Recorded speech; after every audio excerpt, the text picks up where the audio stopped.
Welcome into the College Basketball Bracket Science Podcast, your encyclopedia for the college hoops world. We got a busy show today. We are going to talk everything that has happened the past week or so, going all the way back to Tuesday. We're going to talk about all the results. We're going to talk about the automatic bids that have already been earned, what projected seed they will be. This is going to be a bracketology episode. So we're going to talk about what it stands as of now. Now, Saturday, we're recording this about 11 a.m. Eastern time, and Saturday is the busiest slate we have had all season long. It has pretty much been chalk in the power conferences all the way through, which is leading to some a ton of top 10, top 15 matchups. So we're going to talk about all of that, what it might influence in terms of the seeding, but we will talk about that seed list and our bubble watch. We don't even have a next four out anymore because all those teams have been eliminated. You can see a little preview on this graphic as shown on YouTube as the last four in right now. And then we'll talk about the first four out if they have any chance of squeezing in. So we're going to talk about all of that. So in order, we'll go the automatic bids that have already been earned with their projected seeds, the other results, power conference results with the teams that have, been eliminated, some teams that boosted their seed stock, some that fell, and then bracketology, and then the weekend preview.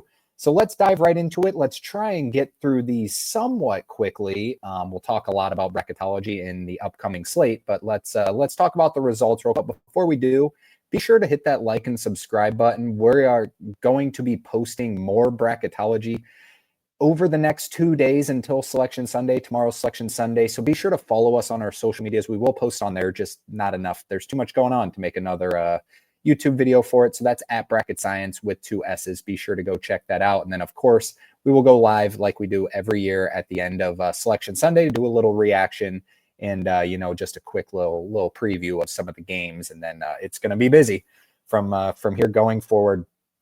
All right, without further ado, let's dive into it. We're just going to talk about the tickets punched real quick, going back even to Tuesday. So starting in the SoCon, where Wofford, who was the 6th seed in the SoCon, took down Furman, who was the 5 seed, to punch a ticket into March Madness. I expect them to be either the last 14 or the first 15, just depending on what happens if someone were to jump up. I don't even know if there's any opportunities. There's just so few games left. So I'm probably the first 15 seed, in my opinion, for Wofford. Good stuff. Good stuff. Let's keep going. Let's move through these quickly. Out of the Sun Belt, it was Troy. If you follow this podcast and you didn't bet Troy, it's my bad. I said that I did not see a world where it wasn't Arkansas State, James Madison, or South Alabama, and it ended up being Troy as the 3 seed who ended up winning this. Good stuff. Troy is much better than I expected. They took down Arkansas State. I project them to be a 13 seed. Very confident in that one. Moving on, out of the NEC, St. Francis of Pennsylvania took down Central Connecticut State 46-43. Yes, that is a real score. And yes, that is a real record. St. Francis 16-17 on the year will get that play-in game in March Madness. A great story here. Their NIL budget is zero. It is zero. They don't pay their players to come play here.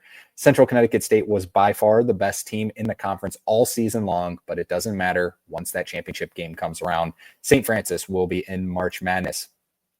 Moving on, Robert Morris took down Youngstown State in the Horizon League. Robert Morris projected seed, probably a 15 seed, could potentially jump up to a 14. Don't see it though. They were the 1 seed in the conference in the regular season and ended up 26-8 on the year. So a good season for Robert Morris there. We'll be seeing them in March Madness. Now, a team that I know Delaware was an awesome story, but I'm very glad UNC Wilmington's going to be in March Madness this year. They've got a ton of talent and could really make some noise. I've said that the past couple of years. They haven't gotten the job done to get into March Madness. This year they do it. They took down the feisty Delaware team. Delaware ends 16-20 on the year, but showed tremendous fight. UNC Wilmington will probably be a 13 or 14 seed. Now, 2 teams that didn't really need, a win for an at-large bid, but Gonzaga gets the job done. This will help their stock a ton to improve their strength of record and wins against bubble like crazy. Never seen the numbers move so much, but they did. Gonzaga won 58-51. St. Mary's beat them twice in the regular season. Gonzaga, I got them as a projected 7 seed here. I think they might jump up to a 6 seed, though, because I didn't expect that strength of number and wins against bubble numbers to improve so much. So probably fringe 6-7 in my opinion, but I got them as a 6 seed right now. McNeese out of the Southland, no surprise here. They are by far the best program in there. Took down Lamar. Lamar showed a lot of fight, had a good season. McNeese wins 63-54. McNeese will most likely be a 12 seed for the second year in a row. Next up is American. American took down Navy. It was a domination, straight domination in this game by American. 74-52. American was the 2 seed. Bucknell was the 1 seed. I thought American was the best team in the conference all season long, and they kind of proved it here in the tournament. They will be a 16 seed, maybe most likely will be a play-in game as well. Good fight for Navy there to get to the championship game. And then the final one we'll talk about, Montana takes down Northern Colorado. Northern Colorado was a sneaky, 13, 14 seed if they were to get into the tournament. But no, it's Montana. Montana probably going to be a 14 or 15 seed. All righty, now let's dive into some of the Power Conference results. So starting on Tuesday, we're not going to talk about all of these games because it was a while ago. So we're just going to talk about, some of the notable teams that were eliminated. Oklahoma State was eliminated. TCU was kind of a sneaky pick to run the, make some noise in the Big 12, maybe get in the bubble conversation. No, they don't do it. Arizona State's eliminated. The only news out of Arizona State is they are going to stick with Bobby Hurley for next year. Ooh, I don't know about that call. Utah was eliminated by UCF, and then Pitt with a heartbreaking foul call against Notre Dame. I mean, just a horrendous call. Feel so bad for the kid, Zach Austin. Just a horrible call, and Notre Dame ends up getting away with a victory there. Florida State loses, and this is Leonard Hamilton's last game ever. They lose to Syracuse, and then we won't talk about the rest because we will talk about those in a second here. And then moving on to Wednesday, you see those championship results that we already had. In the Big East, Providence, Georgetown, and Seton Hall all eliminated. No surprise there whatsoever. In the SEC, South Carolina eliminated. Vanderbilt got beat by Texas. This may be important for Texas. We'll talk about them a little bit more here. Georgia got beat by Oklahoma. Important win. Oklahoma is going to be in the tournament this year. The most just devastating loss for a team was Ohio State losing to Iowa. This knocked Ohio State out of the tournament. It was one of those where if you win, there's probably a pretty good chance that you're going to get in. If you lose, you're out. And they lost to Iowa, who was the 15 seed in the Big Ten tournament. Cannot do that in that scenario. And then Rutgers lost to USC. We will not see Ace Bailey or Dylan Harper in March Madness. Northwestern took down Minnesota. Minnesota decided to move on from Ben Johnson.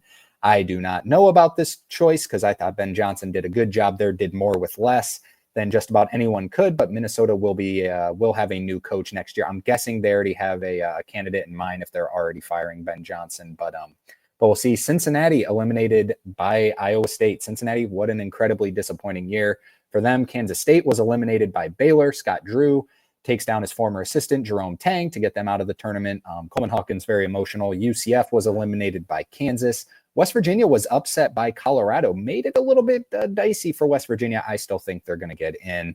Notre Dame eliminated, and then just one mid-major game to talk about. Southern was by far the best team in the SWAC. The SWAC is playing for probably a playing game, but Grambling took them down 65-62 in overtime. So we won't be seeing Southern in March Madness. Let's keep going through these quickly. On Thursday, this is where things started getting real interesting. So Arkansas lost to Ole Miss. If Arkansas won this game, it's like lock. I still think it's like a 99% chance Arkansas is going to be in. Like they're going to be in, but it would have been real nice to get this one, maybe jump up to a 9 or a 10 seed. Texas took down Texas A&M in overtime. Texas showed some heart. I did not think this team really had it in them, but they did. They showed some heart and won this game at Texas A&M, giving them a chance. We'll talk about them here again in a second. Mississippi State lost to Missouri. Mississippi State's fallen off like crazy. Oklahoma got their hearts broken again by Kentucky by Otega Owe. Otega Owe knocked down a last-second shot to knock off his former school. BYU took down Iowa State. BYU playing, well, until yesterday, about as good as anyone in the country. And then Texas Tech took down Baylor. Baylor like 11-ish seed right now. Fringe 10, 11 seed. They're a little closer than you might expect.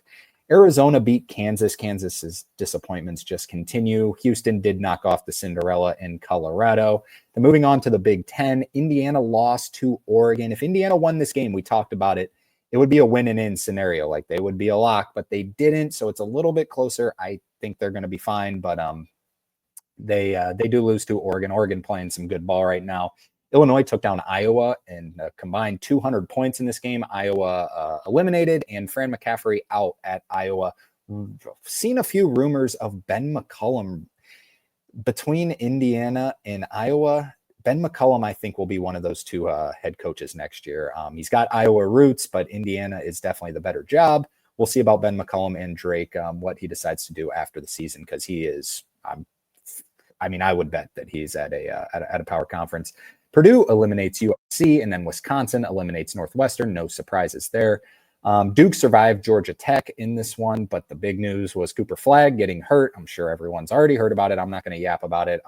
Really hurts this, obviously, without it just hurts this Duke team if he's out. And Malik Brown also left with a shoulder injury. Duke's got to get healthy to be, that favorite as they are in the betting markets to win the national championship. North Carolina took down Wake Forest. Wake Forest officially eliminated, setting up a Duke-UNC game, which we'll talk about here in a second. Clemson took down SMU, eliminating them. Louisville survived Stanford thanks to a Chucky Hepburn last-second shot. Xavier, this was the worst one of them all. Xavier led big at half, led in the second half, and Marquette came all the way back and beat them. And this probably knocked Xavier out. It was kind of in the same boat as Ohio State. You win this game, you're probably in. You lose it, you're probably out, and they blew it. They lost it. It was a tough one there for Sean Miller and Xavier. UConn took down Villanova, probably Kyle Neptune's last game, hopefully. Butler lost to St. John's. No surprise there. DePaul had a huge lead over Creighton late in the game, and then Creighton finished the end of regulation on an 11-0 run, ended up beating DePaul. It would have been pretty crazy if DePaul were to get to the Big East semifinals. Who would have thought? Then in the Mountain West, Boise State took care of business to take down San Diego State. Huge win there. Colorado State took down Nevada as they needed to do. We talked about Colorado State and Boise State being the teams that at worst need to make the Mountain West championship game to have a shot at an at-large, and they did. We'll talk about them here in a second. Utah State took down UNLV, and New Mexico took down San Jose State. No surprise there. So this led into the Friday games, which was just absolutely stacked. So let's go back to the beginning. North Carolina played Duke. North Carolina was down by 20 at the half, came all the way back and almost took down Duke, but Duke ended up surviving 74-71. Tough lane violation for Jalen Withers late. You feel bad for the kid. Tried to time up the shot, and it was just happened to be bad timing. Felt so bad for him. Very emotional after the game. North Carolina probably needed this one. I think that they're probably out, but we'll talk about them here in Bracketology. Louisville took down Clemson. Louisville is going to the ACC championship game. How about that? How about Pat Kelsey and Louisville? They are in the championship game of the ACC. Wow, what a great move to get rid of Kenny Payne and hire Pat Kelsey. Great stuff. In the Big 12 semifinals, we mentioned BYU had been the hottest team in the country. Houston just went in and beat them by 20. Houston just dominated this entire way. Houston is playing as good as anyone in the country right now. And then Arizona took down Texas Tech 86-80. Arizona into the Big 12 championship game. Houston and Arizona kind of struggled in the non-con. Now, struggled by their standards are, still pretty good. But Houston, I believe Houston did not have a quad one win in non-con, and Arizona obviously start off 4-5. They're now meeting in the Big 12 championship game. I mean, two outstanding programs, outstanding coaches, good stuff there. In the Big East semifinals, St. John's just dominated Marquette. Marquette actually led at half. St. John's just dominated the second half, and then Creighton took down UConn in a chirpy game at the end of the game. Jemiah Neal with the dunk. Hassan Diarra didn't like it as they were up by 7 and time was running out, and a little bit chippy there, but this is a chalky bracket. St. John's will meet up with Creighton in the championship game.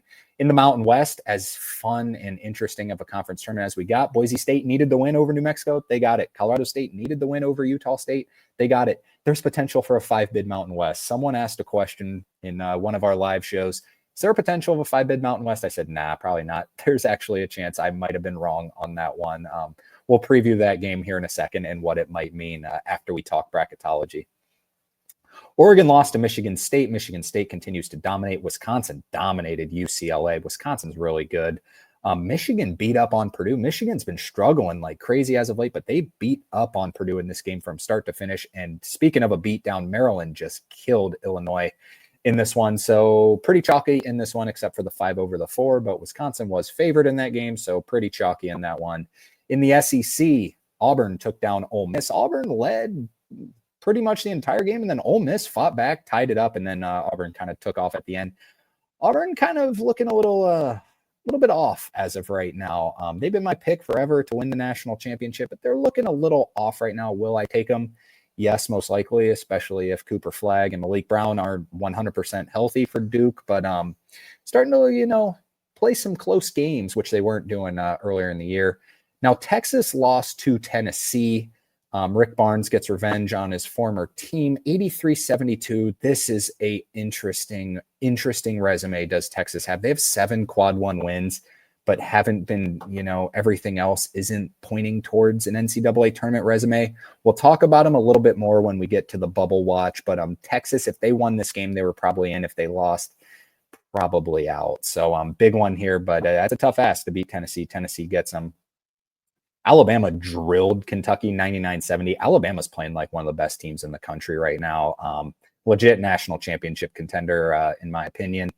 Missouri lost to Florida. Remember, they beat Florida at Florida earlier this year. Florida got them here 95-81. Florida, Alabama, Tennessee, Auburn all win. This is exactly what we wanted. These are top 10 teams in the AP poll. I know who really cares about the AP poll anymore, but we have 2 top 10 matchups in the SEC. This is exactly what we wanted. Florida, Alabama, Tennessee, Auburn. Doesn't get better than that. It's the best conference in the sport and the 4 best teams in this conference. Good stuff. Now into the A10, VCU took care of business fighting for an at-large berth. They took down St. Bonaventure. Loyola Chicago took down St. Louis. I thought St. Louis might win this game, but no, it was Loyola Chicago. And then how about St. Joseph's? St. Joseph's has been pretty disappointing all year. They've got a really talented roster, but they took down Dayton in overtime. Dayton is now eliminated. They will not be in March Madness this year. St. Joseph still hanging on there. And then George Mason took care of George Washington. Elsewhere around the country in the MAAC, 1-seeded Quinnipiac got beat by Iona, and 2-seeded Merrimack got beat by Mount St. Mary. So we'll have a 4 versus 6 seed in the MAAC, probably playing for a playing game in Dayton. And then in the MAC, just a fun little conference, Miami of Ohio took down Kent State and Akron took down Toledo. Why is this important? Miami's head coach and Akron's head coach are brothers, and they will meet in the MAC championship game. How cool is that? That's pretty good stuff there. All right, that's all the results to talk about. Tried to get through that a little bit quickly, why it might have changed some of the seed lines. So without further ado, let's pull up this new seed list. Now, for those who, just another little plug here, follow on Instagram, Twitter, TikTok at Bracket Science with 2 S's, because we are going to be updating this like crazy. We're going to post it after the 11 a.m. games. Right now it's 11:15. There are a couple of games going on right now. I'll post it at 1 o'clock, just after those games, in case Maine is playing Bryant right now. Yale's playing Princeton. So if anything changes, we'll switch that up. But nothing might change, but we're just going to wait for those. But here is the seed list. 1 seeds have not changed. Auburn, Duke, Houston, Florida. What you will notice with the little asterisks, that means they are the projected tournament winner, or they're the 1 seed or the highest remaining seed left in their conference tournament, or already clinched, obviously, like Gonzaga. So Auburn, Duke, Houston locks as 1 seeds right now. Now, as we mentioned, Florida and Alabama play each other. The winner of that game probably, as it stands at that time, will be the 1 seed, Alabama or Florida. So whoever wins that game will be put into that 1 spot. If they match up with, we'll get hypothetical when we get into the games, but we'll talk about just the SEC now, because they're 4 of the top 6 teams, and even Michigan State, we'll talk about them.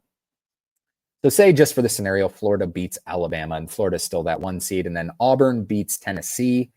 If Florida wins the SEC tournament, they're going to be a 1 seed. If Auburn beats Florida and then Michigan State runs the table, so Auburn's your conference champion, Duke, Houston, they're going to be 1 seeds, and then Michigan State runs the table and it's not Florida, Alabama, or Tennessee, there's a scenario it could be Michigan State. I'm not 100% sure. It would be close. So say Florida beats Alabama, it would be so close for that 1 seed between Michigan State and Florida. But say Tennessee beats Auburn in this scenario, and Tennessee beats the winner of Florida and Alabama, you're probably looking at Tennessee as your champion. So if you're Michigan State, once again, you're rooting for Auburn to win the SEC championship.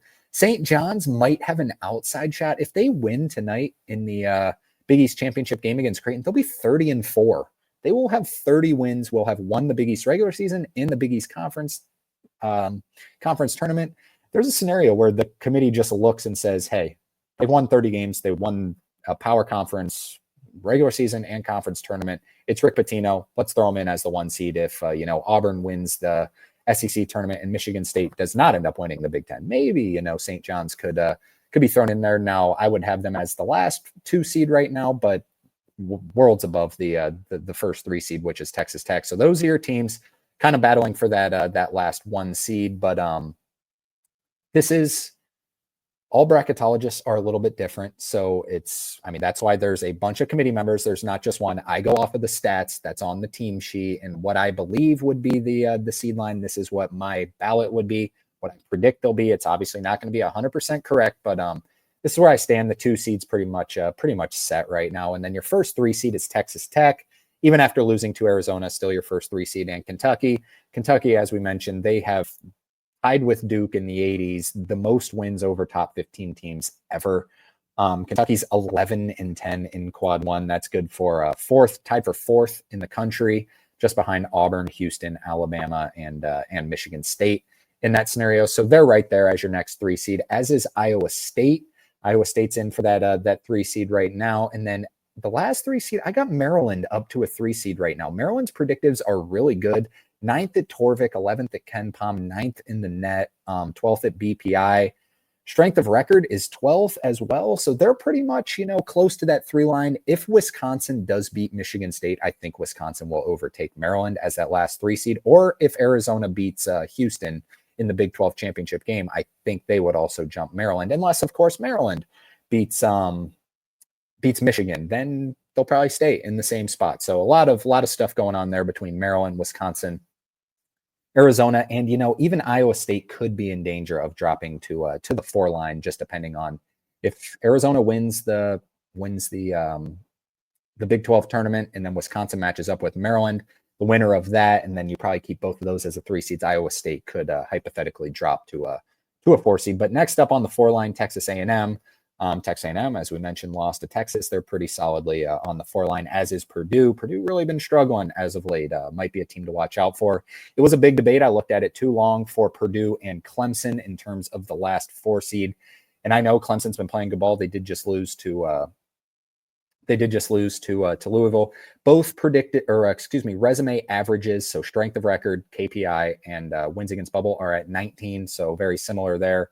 But when you look at their just quadrant wins, Clemson's 5-3 in quad 1, 8-2 in quad 2 for a combined 13-5 in the first 2 quadrants, while Purdue is 7-10 in quad 1, 9-1 in quad 2 for 16-11 in the first 2 quadrants. 16-13 is a lot, especially with Clemson having a quad 3 loss. I mean, it is really close. Don't get me wrong. Clemson could definitely jump up. Their metrics are pretty much the same, but in the quadrant department, I do lean Purdue in that scenario, but could go either way, in my opinion. And it also could even be Oregon. Oregon's playing really good ball as of late. They're 8-7 in quad 1, 8-2 in quad 2 for a combined 16-9 compared to Purdue 16-11. So a little bit better in that scenario, but their predictives are not great. 38th at Torvik, 29th in net, 31st at Ken Pom. Strength of record, great. 19th, wins against bubble, 13th, great. But we do know that those predictive metrics do influence seeding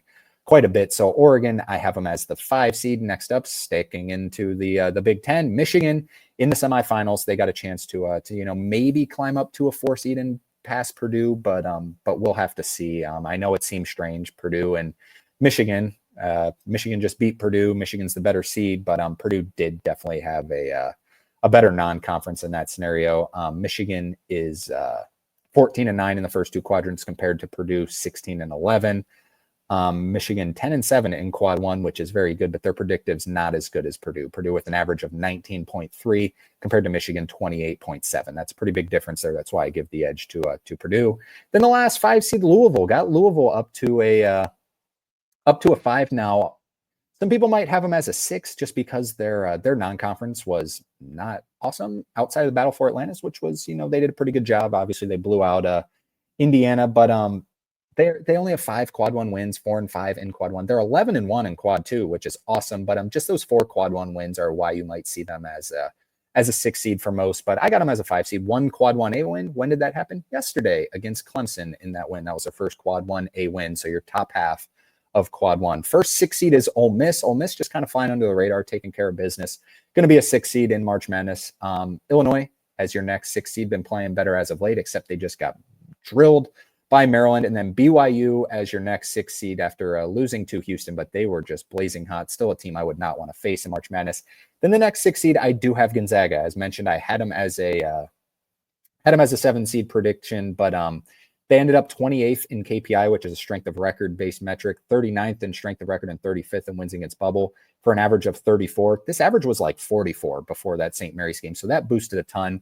And that with them being 9th at KenPom, 8th in the net, 11th at Torvik, 10th in BPI, that's just too good to. And that win against St. Mary's also got them to 5-5 in quad one. So that really helped out. I think they're going to end up being a 6 seed, but they're one of those that's up for grabs. Like if they were to put them as an 8 seed and go based off of, the resume based metrics, okay, that's kind of not fair to the 1 seeds in my opinion. I think they're kind of going to have some common sense where it's like, look, we can't, Auburn's and Duke and Houston have been awesome all year. We can't penalize them with having to face Gonzaga in the second round. So I think they'll end up being that 6 seed in that scenario. First 7 seed is St. Mary's. Great resume. Just happened to lose to Gonzaga in the championship game. And then Memphis escaped Wichita State the other day, but Memphis still team I would not face if I'm a 2 seed in the second round. Kansas is your next 7 seed. Yeah, I know it seems like they're just kind of falling off, but 7 seed is not great for Kansas standards. And UCLA, after just getting blown out by Wisconsin, drops from a 6 seed to actually our last 7 seed. This really hurt their predictives, hurt just about everything in that scenario.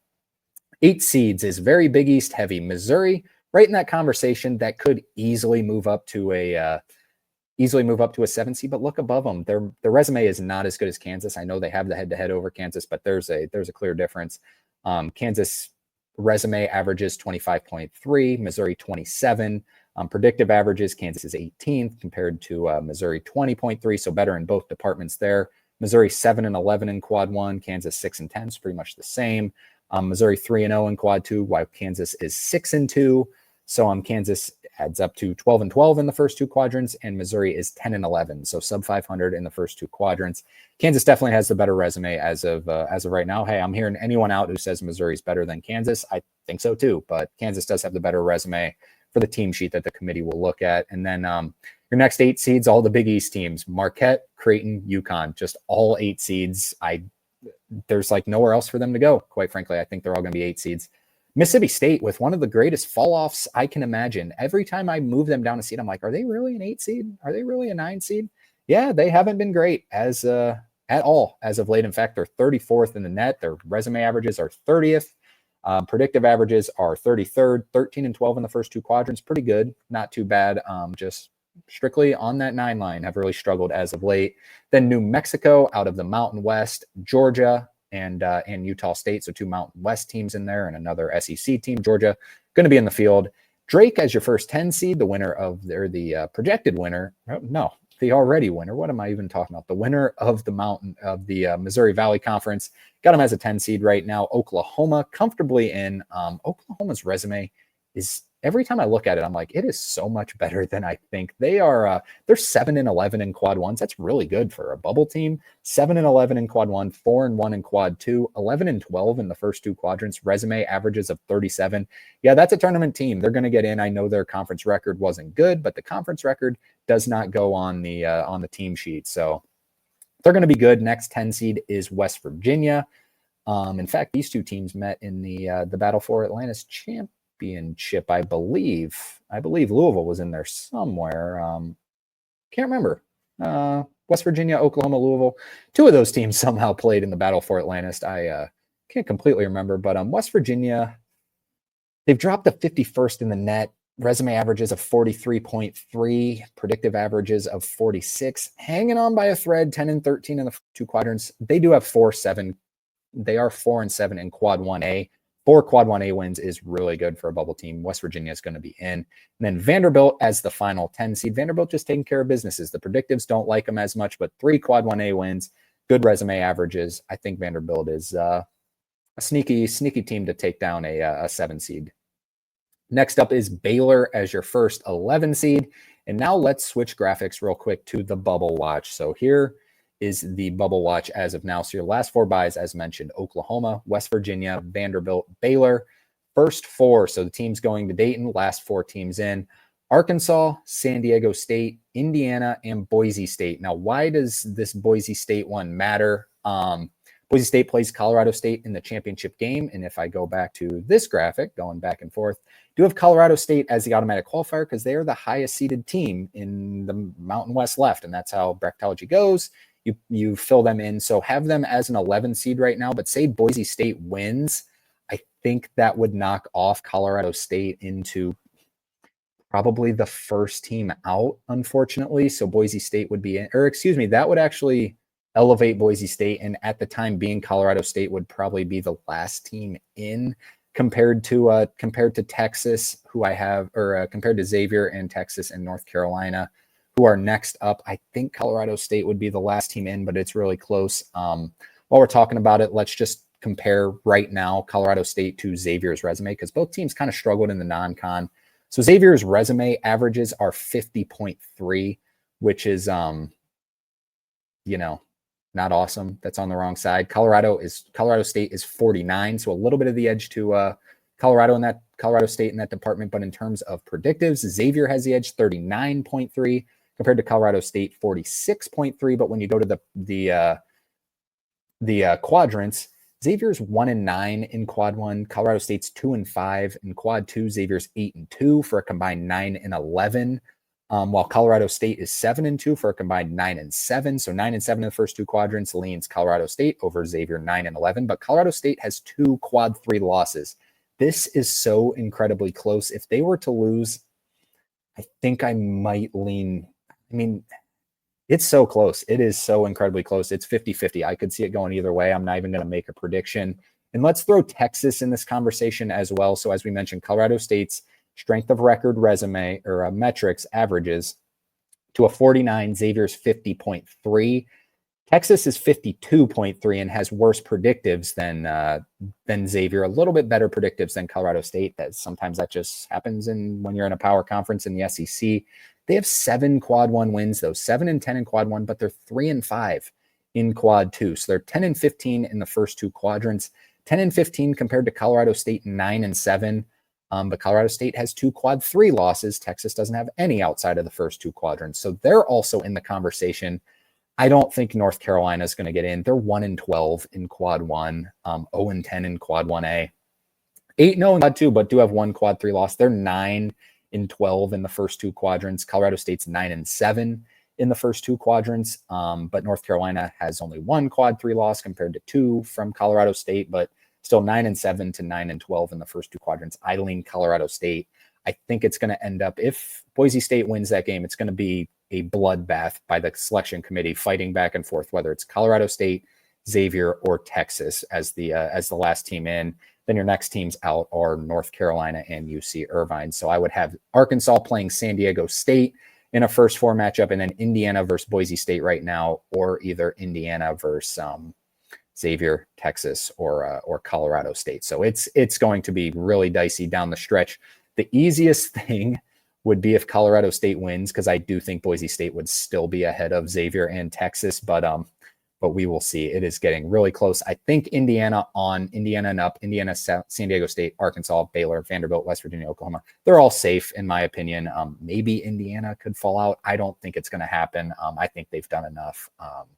The resume averages are so much better. They're 43.3, which is so much better than the other ones. I think they're going to be fine. But hanging on by a thread. So the bubble is getting very interesting. The most interesting one, that Boise State versus Colorado State game, because obviously Xavier, Texas, and North Carolina can't do anything else to maybe get there. So we'll see what they do with Colorado State if Boise State ends up winning that game.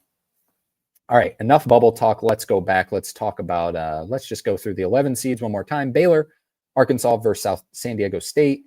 VCU, that's another one that could get really interesting out of the A10. VCU could be in that conversation for the bid stealers. VCU and UC San Diego, as you see as the 12 seed, will be thrown into that conversation. I think VCU has a better chance than UC San Diego does. UC San Diego plays UC Irvine tonight. Just win and you're in. either team, I'd be happy with them getting in. As you saw on the bubble graphic, UC Irvine is our 4th team out. So if they lose, there's no way they're going to get in my opinion. I don't think they're quite all the way there. Their resume averages are 48.7, which is okay, but their predictives are just so bad. And they're 4-2 in quad 1 plus quad 2, but they're 12-3 in quad 3. I don't think UC Irvine can get in, but hey, I've been wrong before. Maybe they do have an outside chance. So VCU probably the one to look at if say George Mason wins the A10. VCU may knock out Boise State as of now, or even Indiana. If Colorado State beats Boise State and Boise State stays ahead of it's going to get wild in the bubble this last there's a lot of implication this last couple of days. We'll preview it a little bit more when we get into the games to watch. So VCU, Colorado State as your 11 seeds as it stands now. 12 seeds, Indiana and Boise State. UC San Diego, McNeese, and Liberty, who is a projected winner of Conference USA. They got the championship game tonight. We'll talk about here in a second. 13 seeds, Yale, High Point, Troy, Akron or Miami as they play, and Yale is the heavy favorite to win the Ivy. 14 seeds, Lipscomb, UNC Wilmington, Montana, and Utah Valley. Going to be Utah Valley or Grand Canyon. 15 seeds, Wofford, Bryant, Robert Morris. Actually, Bryant's playing right now, so I don't have the score pulled up, but you probably know if they're going to be in the tournament or Maine, unless it's real close. And then Omaha, rounding out the 15 seeds. 16 seeds, Norfolk State, SIUE, and then we got the playing games. We got some fun ones here. We got SFU, who 16-17 on the year, 16-17. Love to see it. So we've got SFU playing. Who would they play in this scenario? Jackson State. And then American taking on Iona. Sorry, I don't have the graphic pulled up. I believe that's what I had, though. Iona versus American and SFU versus Jackson State in the playing games would have the first games in Dayton. So that is the entire bracketology as of now, as it stands. It's going to change. Boise State, Colorado State, the game of the night. Who would have thought? It's both teams need to take care of business, and they have to this part. So maybe they'll get rewarded by the committee, but we'll see. They seem to. Last year they had anti-Mountain West bias in that scenario. All right, now let's dive into the preview of this weekend, starting on Saturday. Now these are broken down by conference. These are the must-watch games. We have two sheets to talk about. As mentioned, the SEC, I mean, this is just awesome. 4-seeded Tennessee versus 1-seeded Auburn. Auburn's favored by 4.5 in this one. That's at 1 o'clock on ESPN. Can't wait for that one, and can't wait for the next one. 3rd-seeded Alabama versus 2-seeded Florida. Florida favored by 3.5 in that one. Excuse me. They're doing the staggered tips, so 3:30 on ESPN. In the Big Ten semifinals, 5-seeded Wisconsin, 1-seeded Michigan State. Michigan State favored by 3 in that one. 1 o'clock CBS.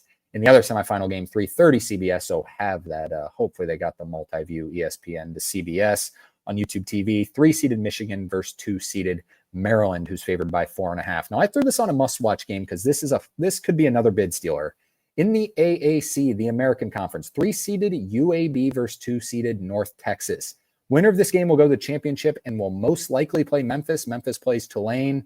So if North Texas, in just this scenario beats UAB and then beats Memphis, Memphis still going to be in. North Texas would be a bid stealer in that scenario and maybe knock off Indiana or Boise State or Colorado State. Could make some noise there. Should have mentioned them in bracketology, but North Texas, UAB, winner of that game, watch out.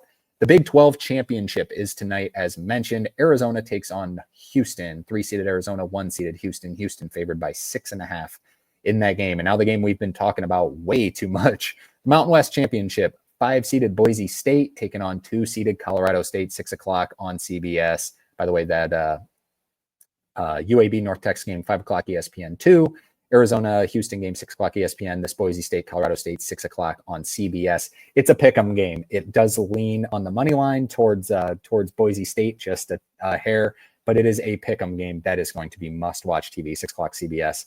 The Big East Championship at 6:30 on Fox. 2-seeded Creighton takes on 1-seeded St. John's at Madison Square Garden. St. John's favored by 6.5 in that one. And at 6:30 on, or excuse me, at 8:30 on ESPN, 2-seeded Louisville takes on 1-seeded Duke without Cooper Flagg, without Malik Brown. Duke is still favored by 6.5 in that one. Remember, Duke went to Louisville and beat them up pretty bad earlier in the year. Louisville's gotten a lot better. Duke is hurt, so we'll see what happens in that one. At 9:40, yes, interesting tip time, the Big West Championship, UC Irvine and UC San Diego. UC San Diego is favored by 5. If UC Irvine wins that game, UC San Diego will be thrown in the bubble conversation. I would lean out, but crazier things have happened. Maybe they could, weasel their way in somehow. And in the WAC Championship, 2-seeded Grand Canyon takes on 1-seeded Utah Valley, 11:40 on ESPN2. Grand Canyon favored by 3 in that game. So what are some other games going on? Some under-the-radar games. We have more championship games to talk about. Starting at 11 o'clock, it's already going on. It's 11:39 right now. So it's going on 11 o'clock, ESPN2. 3-seeded Maine taking on, that should be a 1. That is not, I don't know why it's a 2. 1-seeded Bryant, sorry. Favored by 7.5 in that game. In the MEAC Championship, 2-seeded South Carolina State taking on 1-seeded Norfolk State. Norfolk State favored by 1.5 in that game. I think Norfolk State's going to take care of business there. 1 o'clock ESPN2. In the MAAC, the MAC, the Long MAC Championship, 6-seeded Mount St. Mary's taking on 4-seeded Iona. Iona favored by 3.5 in that one. That's on 7:30 on ESPNU. In the regular MAC Championship, the brother game, 2-seeded Miami of Ohio takes on 1-seeded Akron. Akron favored by 5.5 in that one. Kind of a home court little advantage there for Akron. Games played in Cleveland. Akron only about 20, 30 minutes from there. 7:40 ESPN2. In the Conference USA Championship game, 2-seeded Jacksonville State takes on 1-seeded Liberty. Liberty's favored by 5.5 in that one. You can check that out on the CBS Sports Network. In the SWAC Championship, Jackson State and Alabama State, 5-seeded Alabama State, 2-seeded Jackson State. Remember, we talked about Southern losing. They were the best team in this conference. The rest will be playing. Even Southern was probably playing for a playing game. 9:30 ESPNU, Jackson State favored by 3. The Ivy League semifinals. Now, this is at 11 o'clock a.m., not p.m. They're going on right now. 4-seeded Princeton taking on Princeton, probably is maybe the 2 best players in the conference. Have kind of underperformed a little bit this year, but they take on 1-seeded Yale. Yale favored by 7.5. Yale has dominated all year in that conference. Also, the Ivy semifinals, the winner of Yale Princeton will play the winner of 3-seeded Dartmouth and 2-seeded Cornell, 2 o'clock on ESPN News. And then in the A10 semifinals, 4-seeded Loyola Chicago taking on 1-seeded VCU. VCU favored by 9.5 in that one. A lot of points. And the other game is 6-seeded St. Joe's, who is favored over George Mason. St. Joe's favored by 1.5. That's at 1 o'clock and 3:30 on the CBS Sports Network to check out some A10 action.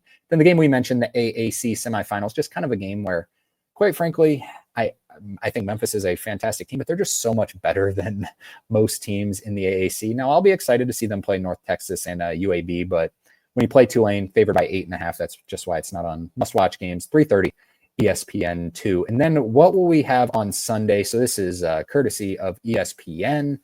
So on Selection Sunday, we do still have some games. Only 5 more bids will be punched. At 12 o'clock will be the Ivy League. So maybe Yale, maybe Princeton, Dartmouth, Cornell. Any one of those teams will be punching their bid. The SEC tournament final will be a top 10 matchup no matter what, because they're all top 10 teams left. The A10 final will be going on. Will VCU, if VCU gets to the championship game, they might be in great shape for an at-large berth. Then the AAC, can North Texas or UAB steal a bid from Memphis? And then the Big Ten tournament final, as it always is the preview of the of Selection Sunday, or the pregame, I guess, 3:30 on CBS. The Big Ten tournament final will be 1 through 5 seeds in the Big Ten, so will be a good game regardless. Alrighty, a lot of talking there. That's going to do it. Held it to under 45 minutes, so that's all we got for today. Kind of, I guess, could be seen as kind of a boring show because we don't really know too much, but it's going to be a lot of fun these next couple days. Be sure once again to go check out our Instagram, Twitter, TikTok. I got the graphic going right there down below at Bracket Science with 2 S's. We're going to be posting all kinds of stuff. We're going to be posting tons of fun stats, all the KenPom stats, which, those, some people believe in it, some people don't. Top 57 in offense, top 44 in defense pre-tournament. has produced a champion every single year. You can't be outside that, or technically you don't have a chance of winning national championship. Ever since Ken Pom was started, we're going to be posting all kinds of stuff like that on Instagram, Twitter, and TikTok. And we will be posting videos like that as well on, we'll be talking them out on this YouTube channel. So be sure to hit that like and subscribe button, press those post notifications.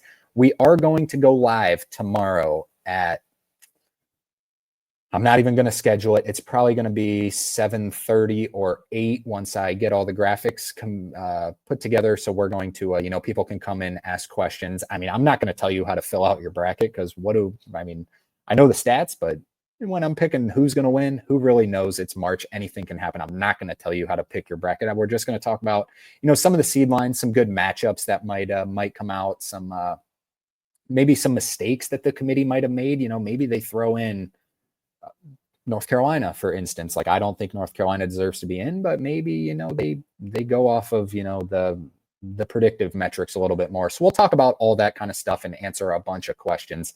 I'm sure we'll get a lot of people in here, which would be a lot of fun. We'll just basically have a conversation back and forth with the chat, asking questions. I'll post the chat questions on here, and it'll be a fun episode, one of my favorite episodes of the year. So be sure to check our Instagram, Twitter, and TikTok to see when we're going live there, or just hit those post notifications, like this, and subscribe, and we'll be there.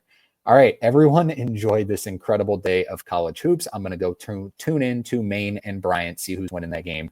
We'll talk to you again tomorrow night. Next time we talk, there will be a bracket. See you then.